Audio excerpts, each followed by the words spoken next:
This is Bill Ryan from Project Camelot and Project Avalon, and the date is the 16th of February 2010, and this is a bit of an unusual video presentation here because I'm taking the step of making a video as an interpretation and as a commentary on an audio interview which we did with an important witness who came and reported his story to Project Camelot a little while ago, about a couple of weeks ago. And as with many of our witnesses, this person wanted to remain anonymous, but he has agreed that we transcribe the audio, and so we've got this as a transcript. And this is going to be released at the same time as the video because it's important to be able to read the transcript at the same time as you're considering what I'm saying about it here. And as we come into this story, you're going to understand exactly why it's important to get all the information, to hold it all into a very fine balance. Now, this is a British person, and he worked in the British military for a number of years.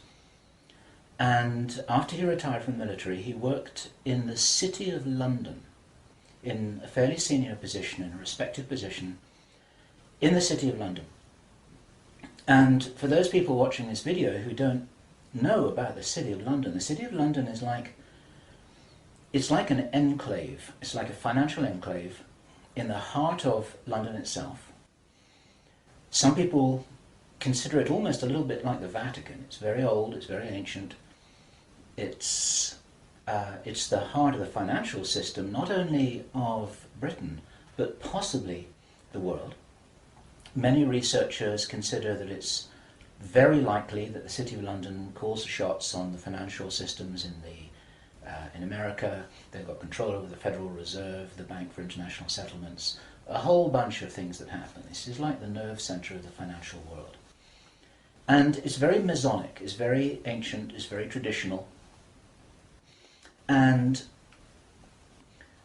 our source attended a number of meetings with senior Masons. And while many of these were interesting, they were routine by City of London standards. They were discussing financial affairs and so on and so forth. And then in the June 2005, he attended another meeting that he thought was going to be a routine meeting, but actually this was something rather unusual, and he realized it was unusual as soon as he arrived. In fact, in his interview with us, the one which we have the transcript of, you will see that he says that he felt it was an accident that he was there. He shouldn't really have been there. He didn't know what was happening. And as such, he didn't really participate in the meeting. He was there as a little bit as a fly on the wall. He was just listening to what was happening. And at first he didn't even understand what was being discussed. Now, the people there were Masons. There were senior Masons. They were about 25 or 30 people there, including senior politicians who most people in the UK would recognize by name. I do not know who they were. He didn't name them, and I didn't ask them, but he said these are well-known names. The chief of police was there, representatives from the church, representatives from the military, 25 or 30 people. And as he listened to this story being discussed, it was an informal meeting. It wasn't like at a big table with kind of notepads and water glasses and minutes and an agenda and a chairman. There were just people in a room who were talking about all of this stuff. And what they were talking about was a plan that had clearly been made a long time ago. And what they were discussing was they were discussing the implementation of this plan. They were discussing how things were going, whether they were on track or not.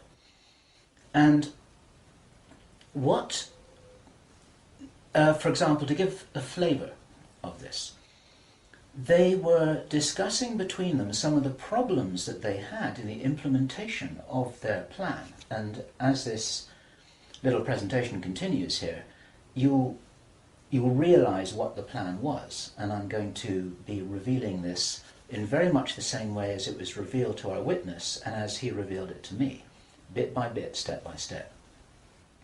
The first thing that he heard was they were talking about the fact that Israel didn't look as if it was getting prepared to attack Iran anytime soon. This was a problem. Even back in June 2005, they were apparently concerned that what it was that was planned on some kind of a timeline wasn't rolling out according to schedule, and this was an issue for them. So that attracted his attention very quickly, because he'd never been in a meeting when this kind of thing was discussed. Then they were talking about China and how powerful China was getting, both militarily and financially, very quickly, and that the Japanese weren't doing what they were supposed to do, which was to interfere in some way with the Chinese financial system. They weren't doing that, and this was another problem because China was getting too strong too quickly.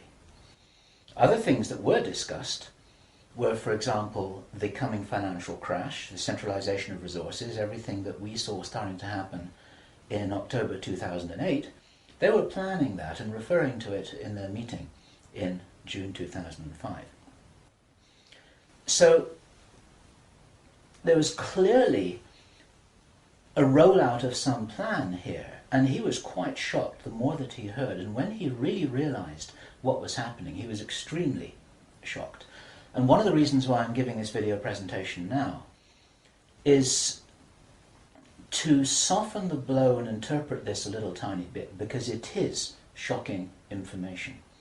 And what I also want to do is I want to try and differentiate out between what it was that he reported, because he'd heard it with his own ears, and what it is that is his speculation and my speculation about how all this fits together. It's very important information. We need to know this stuff. Even though it doesn't look like it's going to be on track, I don't think this will happen.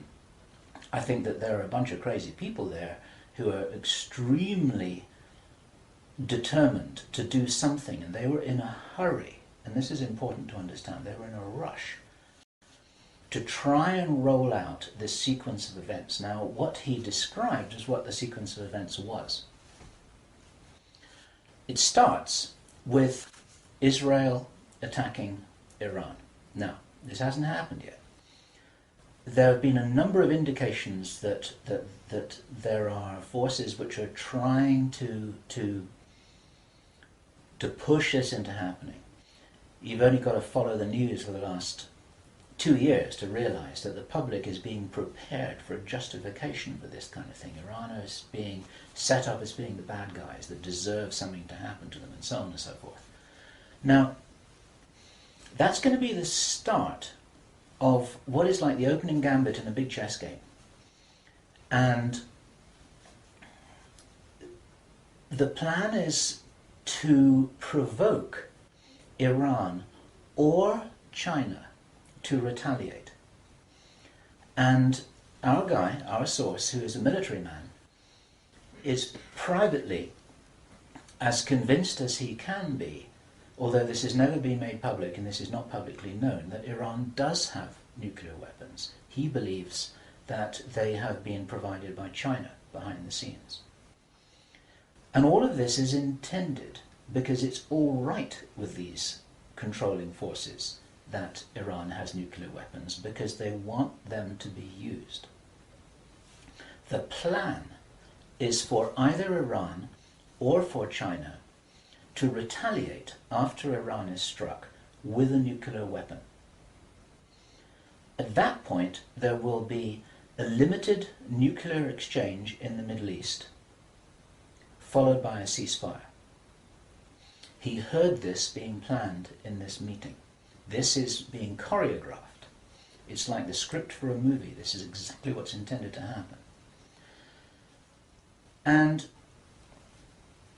during this time, the other thing that's being set up for this, and many people watching this will be aware that this is being set up in the background. We've had a lot of information about this from a number of good researchers from many countries who are reporting this on the internet, that things are being set up in many of the Western countries for there to be heavy controls over populations, martial law, increased powers on security forces who are not just the army or the police, but in Britain, for example, our source said that he absolutely knew personally for a fact, that a very large number of private security people, their powers were being increased to give them the ability to arrest people, the ability to detain, the ability to handle riots in streets. And here we're talking about just regular people working in private security, people who give the parking tickets on the streets.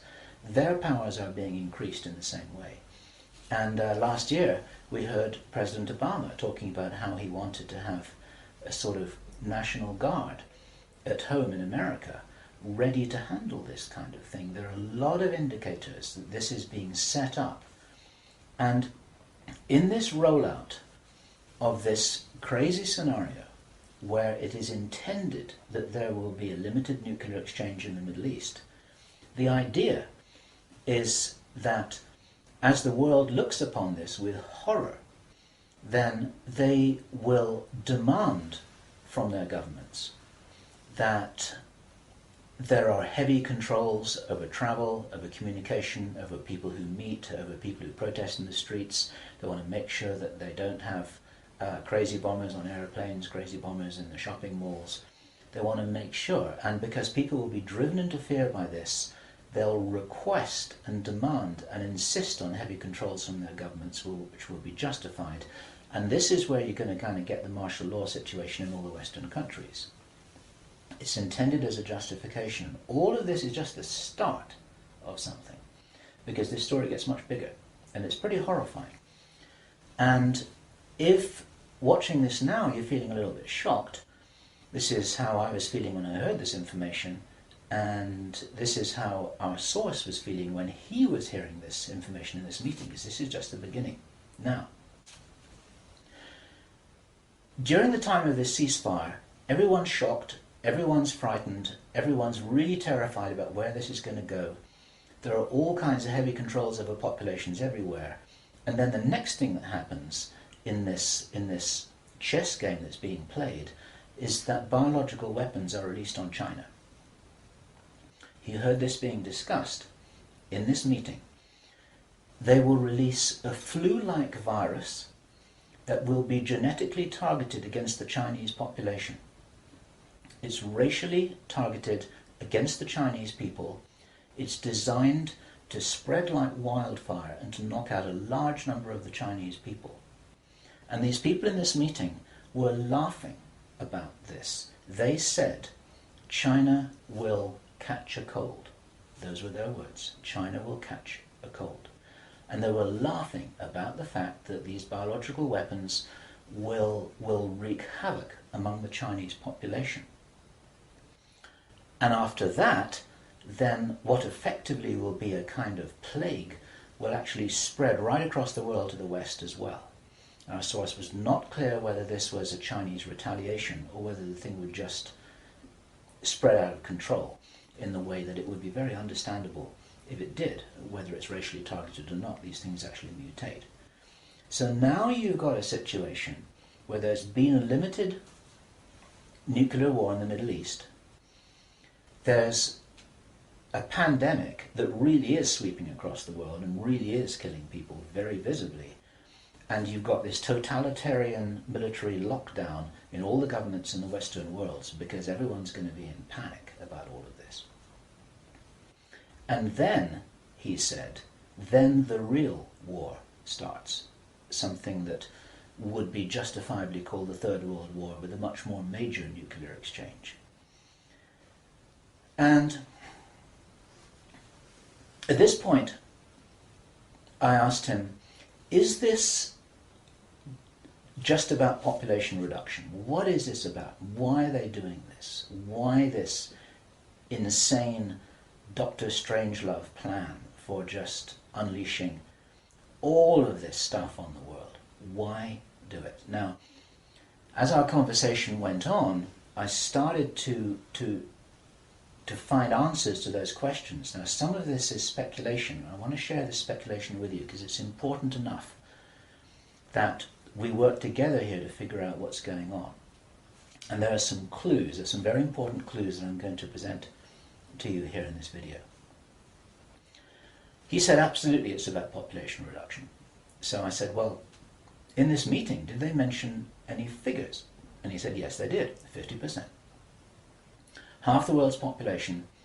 This is planned as per the Georgia Guidestones. For those of you who don't know what the Georgia Guidestones are, it's a stone monument in Georgia in America that was erected anonymously a number of years ago. It's in 8 languages, and it's like an Illuminati manifesto for a new world, as it were. And just hold that thought about this being a manifesto for a new world. This is an important concept here in what I'm presenting.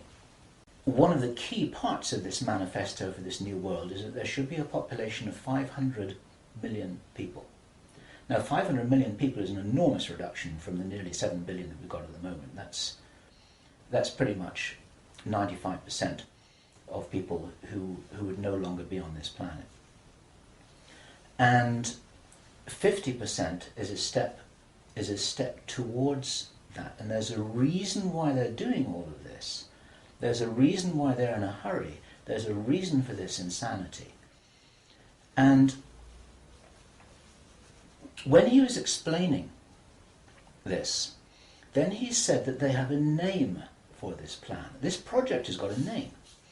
And I said, well, what is this name? He said it is called the Anglo-Saxon Mission. The Anglo-Saxon Mission. Now, I'd heard that before. It was something historical, I think, to do with the Crusades quite a long time ago. But I hadn't heard it in the present day context, and neither had he. And later on, as he continued to tell his story, I began to understand what I thought this might be about. Hence the title of this video, and the reason why I want to share this information with you, because we need to work together to figure out what's going on here. It's extremely important to understand.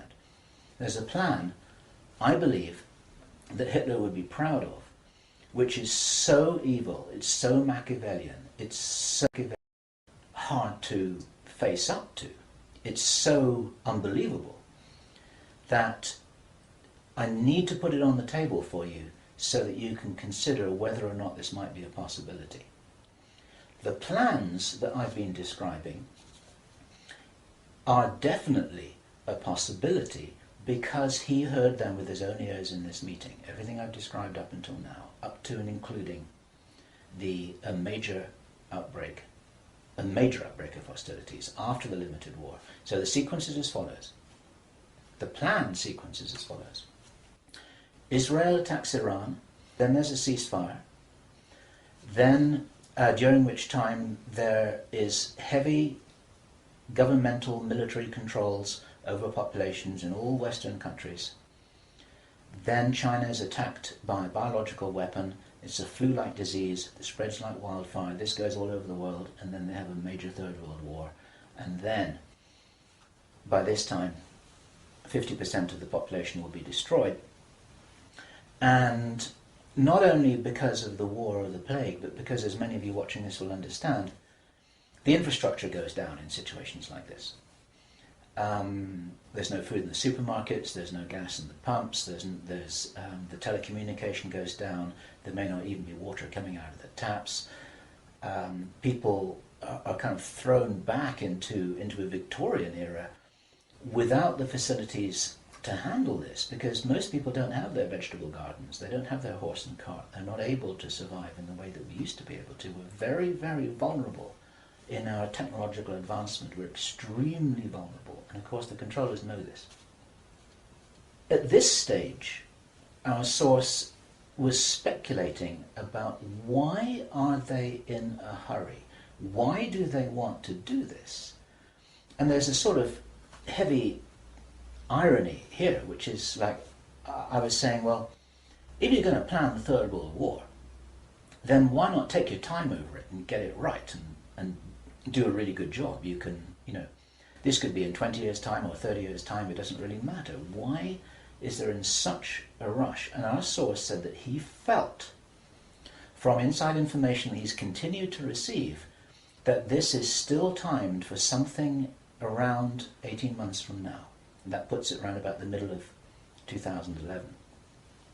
He doesn't know this for sure because these events aren't calendar driven, they're actually event sequence driven. In other words, this has got to happen before that happens, and then after that the next thing can happen, then after that the next thing can happen. So a whole lot of things have got to be in place before all the dominoes fall over, so to speak. And they seem to be behind schedule in some of this. There are some planned events that definitely haven't happened. One of the things which I remembered when I was hearing this story was that our source, Henry Deacon, and many of you who've watched Project Camelot videos and read their reports for the last 3 years will know that when we met Henry Deacon in 2006, he said that in his own inside information was that there would be a war against China in 2008. Now that didn't happen. And all this time, at that time it didn't make any sense, and even now it didn't make any sense. It's like, well, all right, but why do this? Why do this? Why do this? Now, this was his answer. And our source is a pretty smart guy. He's been in the military. It's a totally different story that he didn't debrief in our audio transcript, which you have the opportunity to read, but he's had his own ET experiences in the military. He's got his own sources of information about some of the background for this. He says that he's as sure as he can be that the people who are calling the shots in the world, you can call them the Illuminati, the controllers, the cabal, whatever name you have for them, they believe that there is going to be what he called a geophysical event, a major geophysical event. He says that the best information that he's got is that the insiders believe that this is going to happen, or they are concerned that this is going to happen.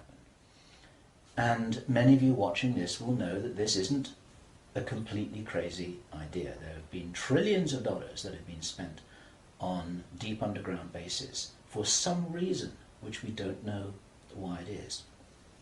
You'll know about the seed bank in Svalbard. This is in the public domain, where all the seeds of all the plants and all the crops in the world have been buried deep inside a granite vault in northern Norway.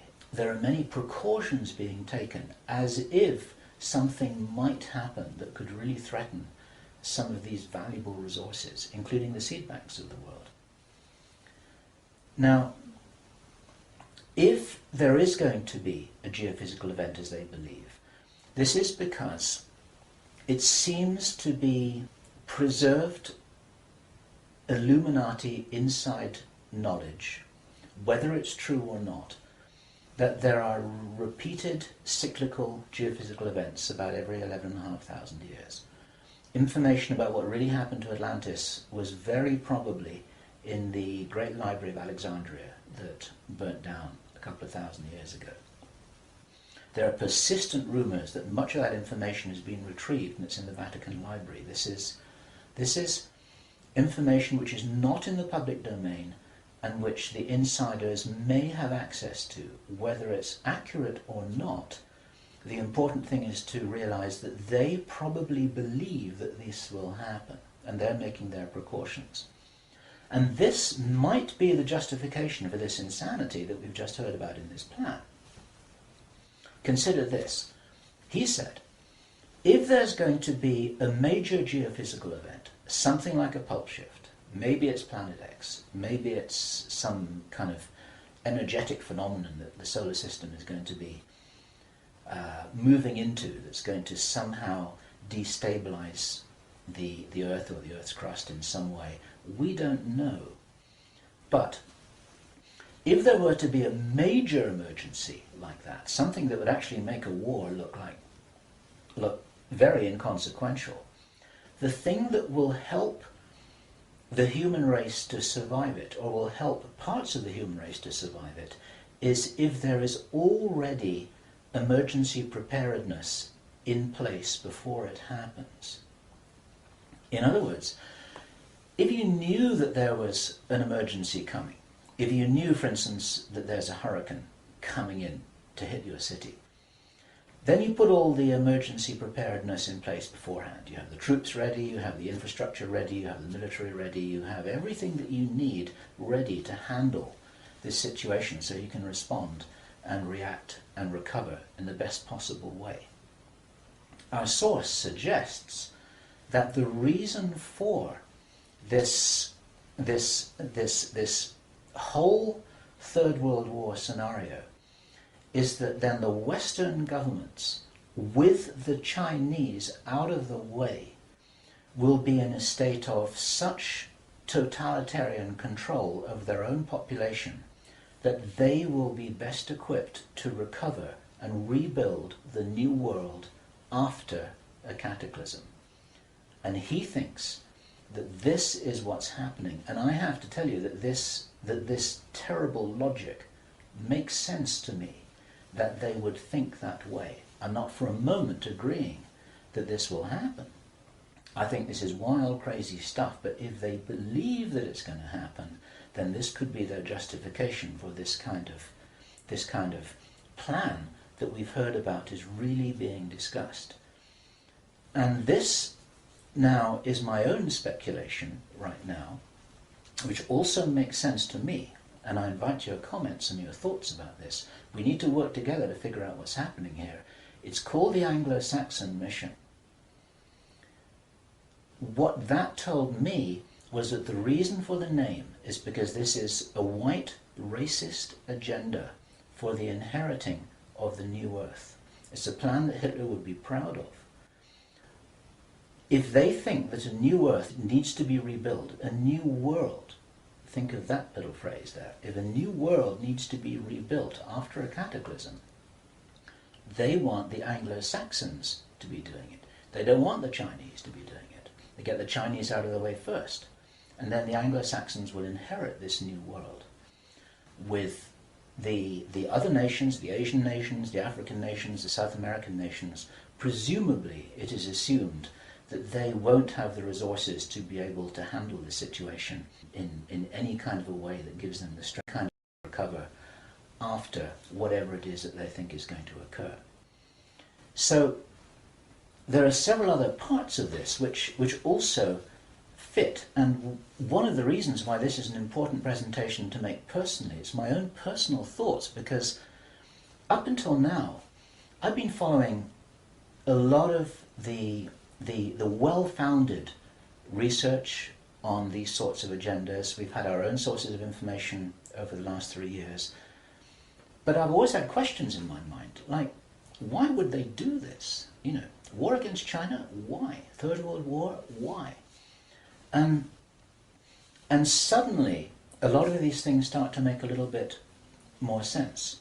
It's possible, for example, that when we heard from Jordan Maxwell in our interview with him, which we did at the end of last year, 2009, he described to us how he had researched a number of repeating symbols and images that had been used ever since the time of Hitler, and even long before that, about the dawn of a new day. There's something very important in Masonic and Illuminati thinking about the dawn of a new day. And here we have possibly the reason for their belief that if you think about the possibility of a cataclysm, if they think this is really going to happen, the 2012 movie that many of you will have seen, after all of the flood and all of the earthquakes and tsunamis, then you've got these big ships sailing across a calm sea with the sun streaming through the clouds, and you've got the dawn of a new day, and the implication in that movie is that now those people will be able to rebuild the new earth because those are the survivors. It's the modern day Noah's Ark. It's possible that the dawn of the new day, that it refers to that. And it even occurred to me, and I'd be interested for other researchers to offer their views on this, that the very term the New World Order that we first started to hear about 20 years ago, actually longer ago than that, but the New World might be the post-cataclysmic world, the New World. It might be the order for the New World after the cataclysm. They may be planning who will inherit the new world. It may be nothing less than this. Maybe this is what the new world order is all about. It really is the order, the plan for the new world that they think is coming. They think this is going to happen. Now, I say again, it's very, very important to differentiate out all of this information here. I don't believe this is going to happen at all, but they might be doing something crazy to try and safeguard what they believe is their own interests. This is what we need to be aware of here.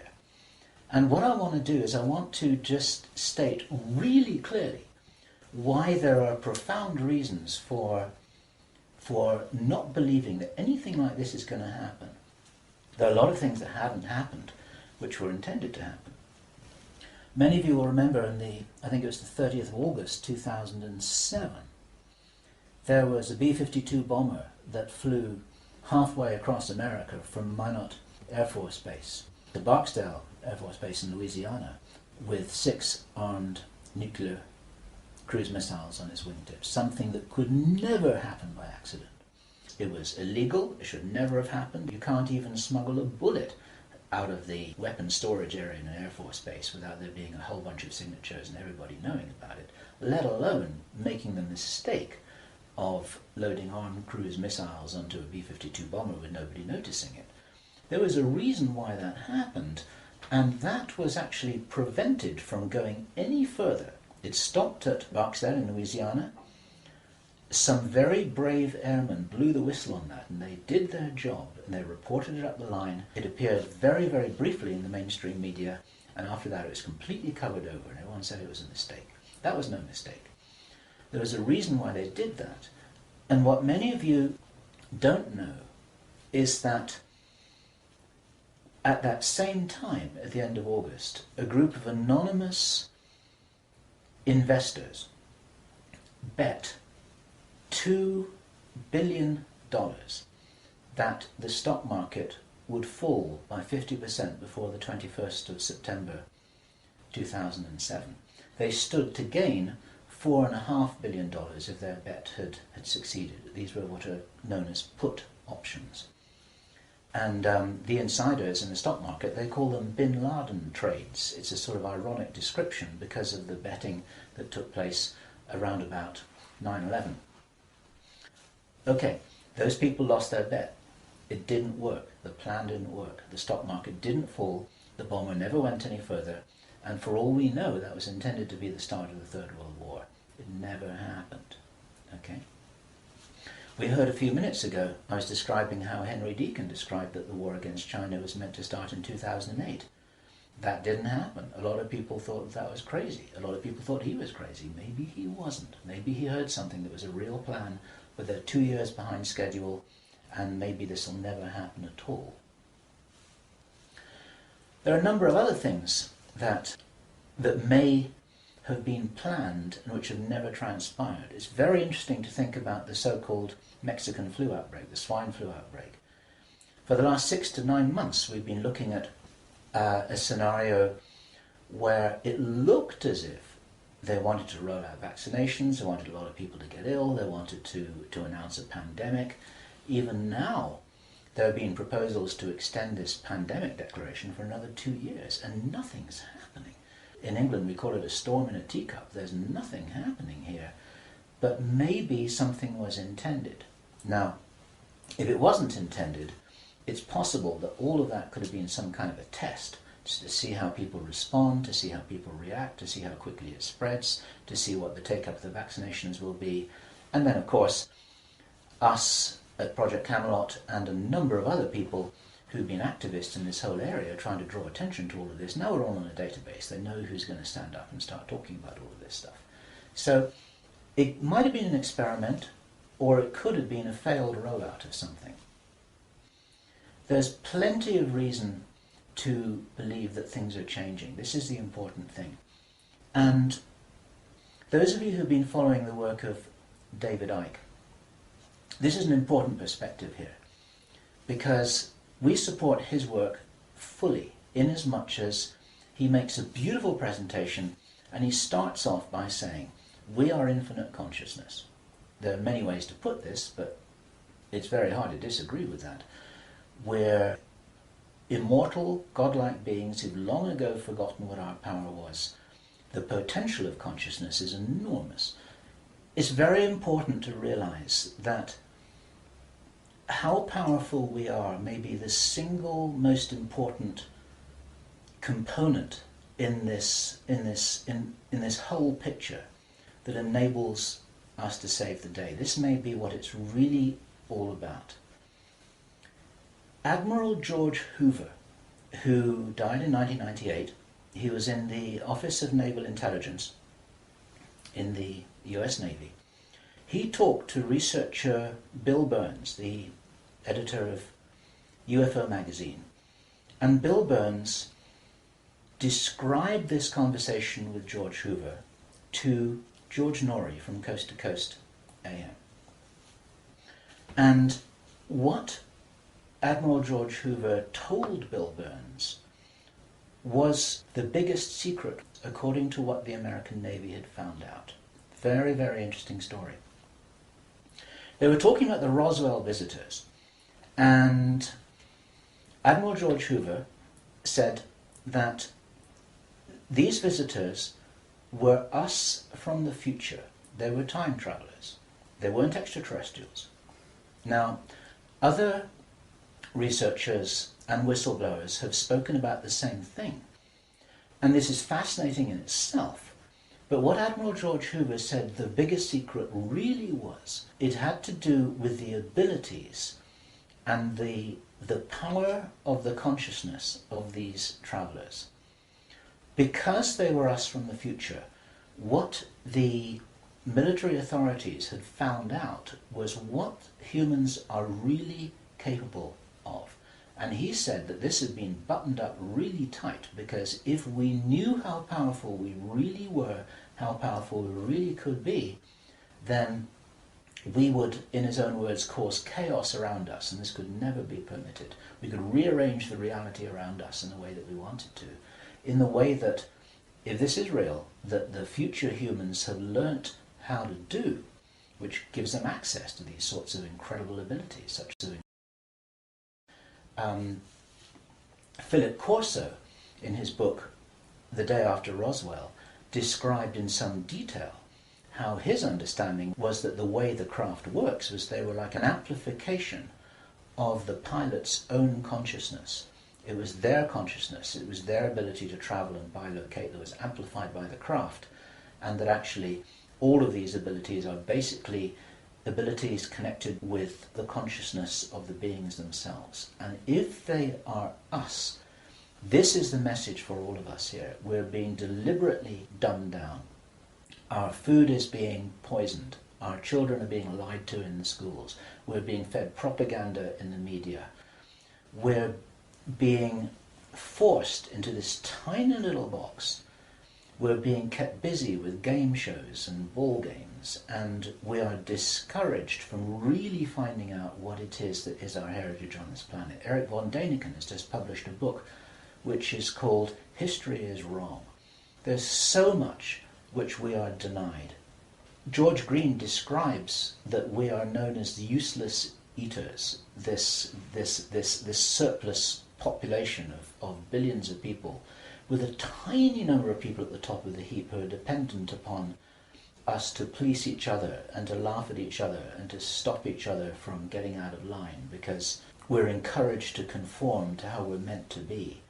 And so there's this straitjacket that there's the opportunity for us to break out of, and it's this straitjacket which has been deliberately put in place by these very people who've been creating this plan. Where this plan originates from, it's very interesting to speculate. Our source told us that this has been in place for a long time. He'd first heard about the Anglo-Saxon mission as long ago as 1976.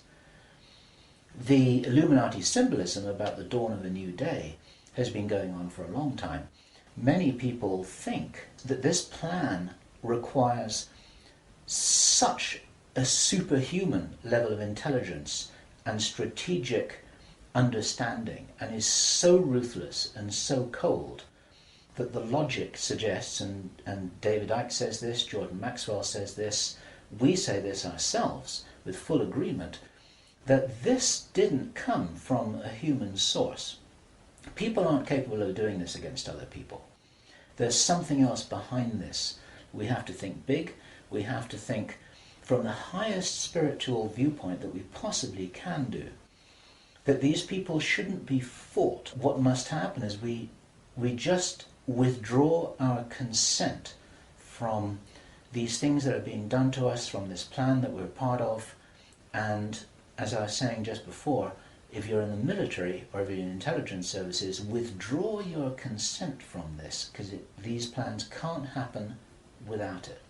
There's something about the Illuminati and the way that they're operating that is very limited. They're using force, they're in a box, they're trying to counter what everybody I know is recognizing and referring to as a huge expansion of consciousness all over the world, an expansion of awareness. We get emails every day from people, often very young people, who are saying, I can really see what's happening in the world. Tell me what to do about this, but I'm ready. I'm ready to do something. I'm ready to do whatever it was that I came here for. I don't know what that is yet, but I know that we've got big problems.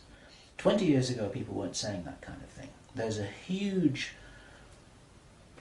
rollout of some kind of an expansion of consciousness. It's a morphic field that's growing enormously. And there's something that's changing. And my personal belief is that this is certainly being supported by benevolent non-human agencies, let me put it this way, who know about this kind of plan. They don't know whether it's going to happen or not, but they know that it's being planned. A lot of contactees, there's some channel information, need to consider channel information extremely carefully, but there is channel information and there are contactee reports that all talk about scenarios like this and how we must be wary, how we must be careful, how we've got to guard against it, how we've got to insure against it, how we've got to be prepared for something like this. And it's entirely possible that this increase in consciousness is happening in direct response with this escalation of violent, forceful plans. It's like, as I've often said in my own presentations in the past, it's a little bit like a movie script itself, where you've got everything building up to a climax of the forces of evil and the forces of consciousness just kind of getting ready for some kind of final confrontation. Now, I'm not trying to be biblical about this, and I know that this situation which I've just been describing is a little bit like the Armageddon War, but I do not believe that this kind of thing will actually come about. As I've said many times before, there's an interview which I did on Freedom Central, which you'll see on the Camelot site, where I say the single strongest reason that I have for not believing that anything is fixed, that we're all doomed, that anything really bad is going to happen, although I think we've got a lot of problems to solve, is because I wouldn't be here, and neither would you watching this now. I'd have incarnated on another planet. I'd have gone somewhere else. I'm not going to go and sit here in the firing line with no possible way of escaping. There's a job to do here, and many of you watching this will be aware of the fact that we're here to do jobs. It's what Dolores Cannon calls volunteers. We may be here for a reason. We may be here to help catalyze this increase in consciousness, and that's what's going to prevent this kind of thing from happening, because if we do not agree that this is the future that we want, then that's not what we're going to experience. We do all co-create our reality, we do all have a part in it, and I profoundly believe that by becoming aware of these plans, this is the way that we avert them. There's a difference between prediction and prophecy. These are two words in the English language that are easily confused with each other. Prediction and forecasting is saying, okay, in 3 months' time, this is what's going to happen because this is what the data leads us to conclude logically. That's all about forecasting and prediction. A prophet does something different, and it's a word to be used with care because it's often misused, it's often misunderstood, and it's like a biblical term, and some people react against it for that reason. But what a prophet always used to do was to say, listen, if we don't wake up and if we don't take action, then this is what's going to happen. And the purpose of the prophet giving this prophetic warning is not to warn people that it will happen, but to say, listen, you've got to change something here. You've got to change the way you're doing things. You've got to change the way that you're being. You've got to change the way you're interacting with each other. You've got to change your whole attitude. Whatever it is that you change, then the purpose of the change is so that this prophesied event doesn't happen. And so what we have here is we have a kind of prophecy. It's not a prediction. And I'm using this word very, very carefully because the reason why I'm making this statement, the reason why we're releasing this information is to make sure that this doesn't happen. What are we going to do with this information? It's going to be translated into every language that we can. The video is going to be subtitled in Chinese, Arabic, Russian, Spanish, every other major language. I want this video to be picked up by the Chinese. I want this to be escalated up the line. The Chinese are very sensitive about videos that refer to them, especially ones with Chinese subtitles. This will be reported right up the line to Chinese intelligence, to the Chinese military commanders. And the reason for that is because, first of all, if this is nonsense, it doesn't matter. Okay. But if this is a really serious threat, then those are the guys who need to know about it, because their first nuclear response, which is designed to be provoked, is the thing that actually sets this whole thing on fire. And so, to any Chinese military commanders who are listening to this, don't do it. Okay? None of us must do anything here that is in alignment with their plans. There's a wonderful scene in the Avatar movie that I loved so much, which was when the woman helicopter pilot who was ordered to fire her weapons at the big tree. She's just about to fire, and then she says, I didn't sign up for this. And then she turns around and she goes home. She's not going to be part of this. There are many people in the military who never signed up for anything like this. There are many people in the intelligence services, they never signed up for anything like this. They signed up when they were young, thinking that they were doing the best thing for their country, thinking that they're doing the best thing for mankind. They're not all evil at all. And so as a direct message to those of you in the military and the intelligence services who may be watching this or may have had this brought to their attention, you don't have to do this stuff just because you're told. You need to support what's best for the human race. You don't need to follow orders if it's going to lead to a huge destruction here, which is in no one's interests apart from the controllers who have an agenda of their own, and that agenda doesn't feature you and me, that's for sure. Okay, so that's the end of my presentation. I want you to consider this information. I'm not urging you to believe it. I want you to research it. I want you to check it out. I want you to read the transcript carefully. And I want you to see whether this correlates with anything else that you know and understand that's come to your attention. We're all working together here. We're not trying to force you to believe anything at all. We need to be careful about this information. But at the same time, if there's any chance that this is true, if there's any chance that this is for real, then we have to know about it. Okay? And if you are not sure what it is that you should be doing, then I say the same thing that I always say, which is do whatever it is that you came here to do. Because most of you watching this video are here for a reason. I do understand that you may not know what the reason is yet, but you're probably here for a reason. You're probably watching this video for a reason. Do whatever it is that you came here to do. This is Bill Ryan, Project Avalon, Project Camelot, It's the 16th of February 2010. Thank you. What we don't know about the situation at Roswell is whether these were extraterrestrial, whether they came from a hollow earth, whether they came from another dimension. We don't know this, right?